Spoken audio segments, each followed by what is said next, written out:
La negación de Pedro.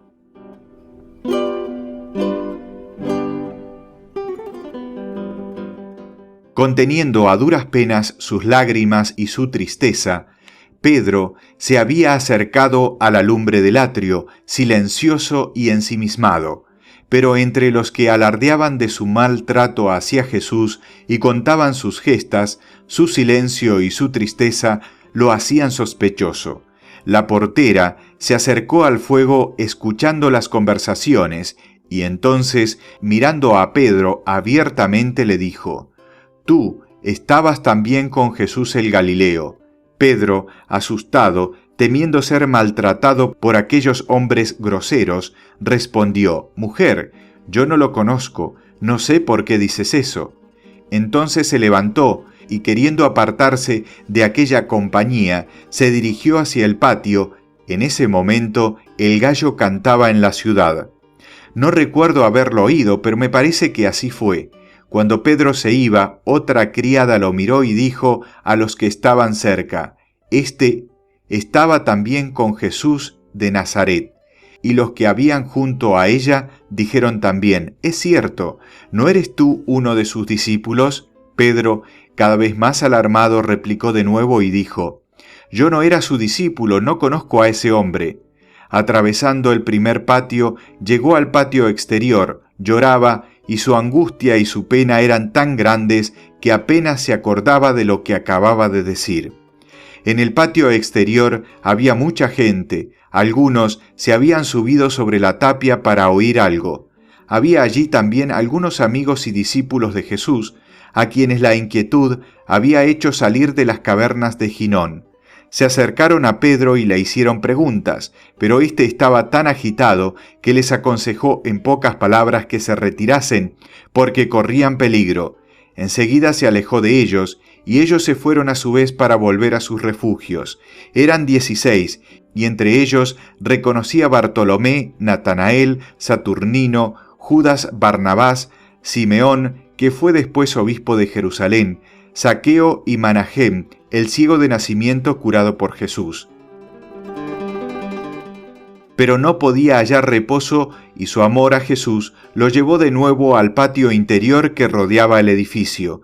Lo dejaban entrar porque José de Arimatea y Nicodemo lo habían introducido al principio. No entró en el atrio, sino que torció a la derecha y entró en la sala ovalada de detrás del tribunal, en donde la chusma paseaba a Jesús en medio del griterío. Pedro se acercó tímidamente y, aunque vio que lo observaban como a un hombre sospechoso, no pudo evitar mezclarse con la gente que se agolpaba a la puerta para mirar.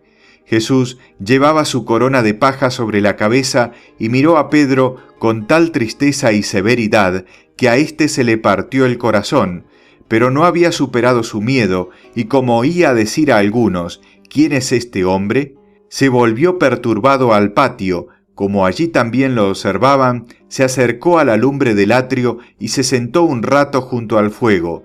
Pero algunas personas que habían observado su agitación se pusieron a hablarle de Jesús en términos injuriosos. Una de ellas le dijo: «Tú eres también uno de sus partidarios, eres Galileo, tu acento te delata». Cuando Pedro procuraba retirarse, un hermano de Malco, acercándose, le dijo: «¿No eres tú el que estaba con ellos en el huerto de los olivos, el que le ha cortado la oreja a mi hermano?». Pedro, casi enloquecido de terror, empezó a balbucear, jurando que no conocía a aquel hombre, y se fue corriendo del atrio al patio interior. Entonces el gallo cantó de nuevo, y Jesús, que en ese momento era conducido a la prisión a través del patio, volvió a mirar a su apóstol con pena y compasión. Esa mirada le llegó a Pedro hasta lo más hondo, y recordó entonces las palabras de Jesús: «Antes de que el gallo cante 2 veces, tú me negarás 3 veces». Había olvidado sus promesas de morir antes que negarlo, y había olvidado sus advertencias. Pero cuando Jesús lo miró, sintió cuán enorme era su culpa y su corazón se consumió de tristeza.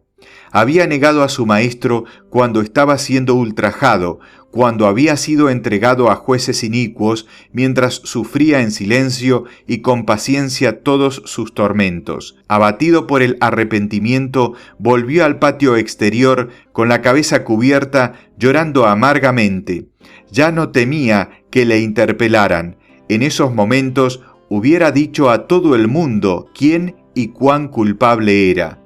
Quien en medio de tantos peligros, de la aflicción, la angustia, entregado a una lucha tan violenta entre el amor y el miedo, exhausto, asediado por el miedo y una pena enloquecedora, con una naturaleza ardiente y sencilla como la de Pedro, se atreve a decir que hubiese sido más fuerte que él? Nuestro Señor lo dejó abandonado a sus propias fuerzas, y Pedro fue débil, como todos los que olvidan sus palabras.